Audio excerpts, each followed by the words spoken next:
I'm Wilma Payne. I live in southern Colorado, and I'm here to do a video today on doing a bubble background. And this is a pretty simple technique. It's something that, as a teacher, I did with children, students, and I've done with my grandchildren. It's kind of messy. In the summer, I'd be outside, probably in the backyard. But today, I'm going to work in my craft room, and I have my friend here. This is Fred. He's going to be helping me. Of course it's Fred, Wilma and Fred.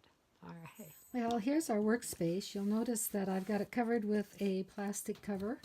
There's a reason for that. It's a messy technique. Fred is here beside me. I'm going to scoot him back just a smidge because he gets pink freckles or green freckles or whatever whenever I do this. You don't need too many materials for this particular technique. Water, dish soap. I'm using Dawn, but I think any would work.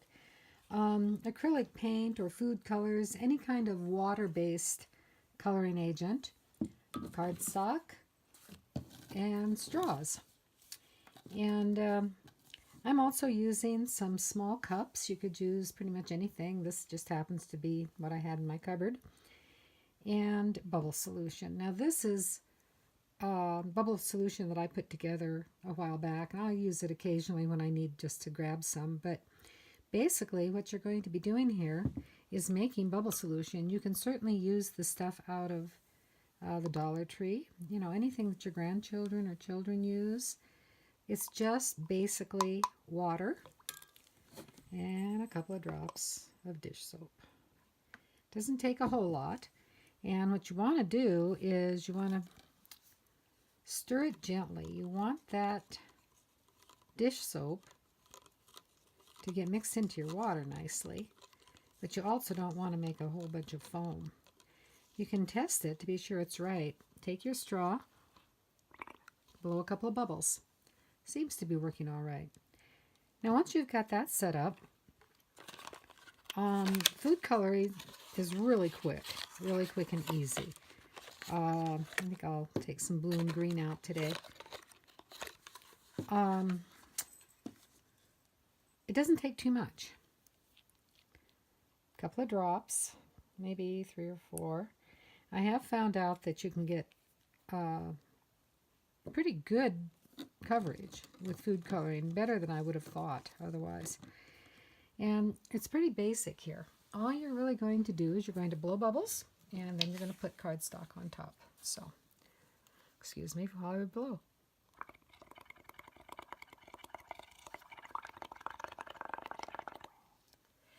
Now, you want a nice big pile of bubbles, and then you're just going to lay your cardstock on top. And when you turn it over, you'll notice that I just don't have much color at all on that.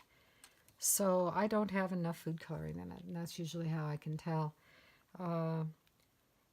I've tried it before with a big pan, and you really have to get a lot of color into it then in order to make the color come up in the bubbles. Again, just kind of stir it gently.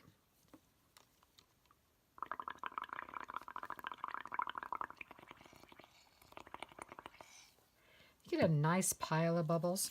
You can lay it on top like I did before. And now I think you can see that I'm getting some color out of that. And it's pretty easy. Just add a little bit more food coloring if you don't get enough at the first time. I'm going to add a little bit more to this one.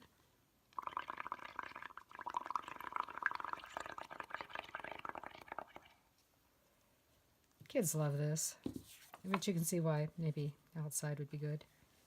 Now that time I decided to just put my bubbles on it by scooping the cardstock through it. It's just a different technique. And you can keep adding color until you like what you've got.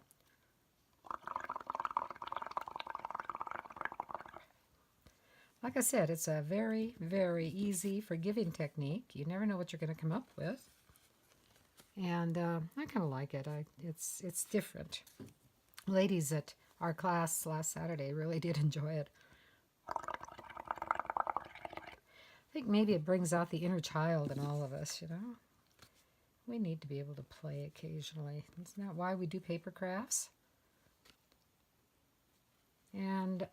At that point, maybe I would leave that alone. I'm going to set aside my green, pull in another cup. This time I'm going to take some of the bubble solution that I've already made. Again, it could be just stuff. You don't need very much in that cup. 1.5 tablespoons is more than adequate for just about anything you want to do. It's going to last a long time. Ooh, let's see how that comes out.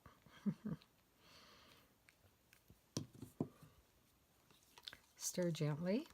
Looks like it's pretty good color from here.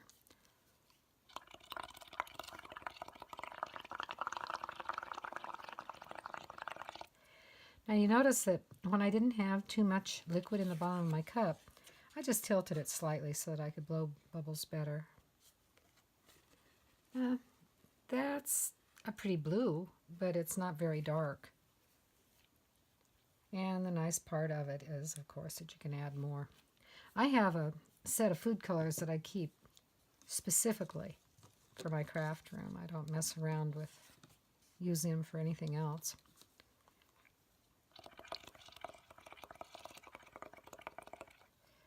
Now you want those bubbles to come way up over the top. Ooh, I got plenty of color in that one. So you're going to get a whole lot of different kinds of effects. And another thing that you can do is take a different color, here's the green one we did earlier, and add colors to it. Add a little blue to it, and you'll get an entirely different look.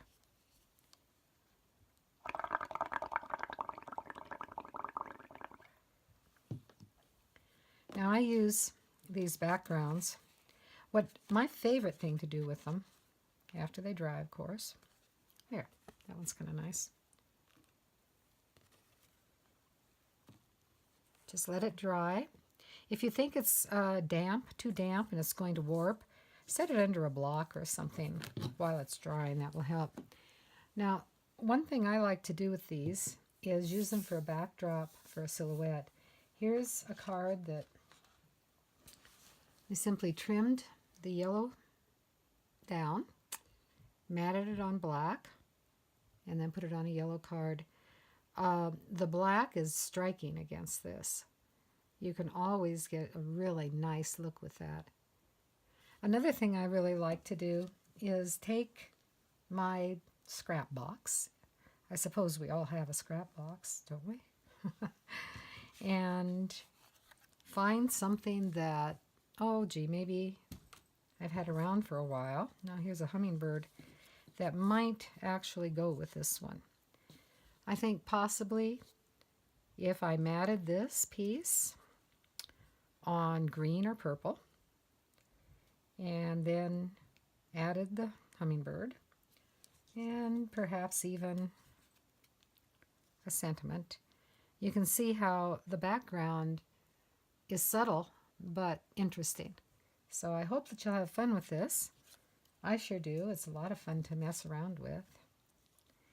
And right now I'm making a whole lot of different backgrounds, trying to come up with ways to use my scrap box. Seems like I always have oddball scraps running around. So I hope you enjoyed this and get a chance to try it. It's very easy. So thanks for watching.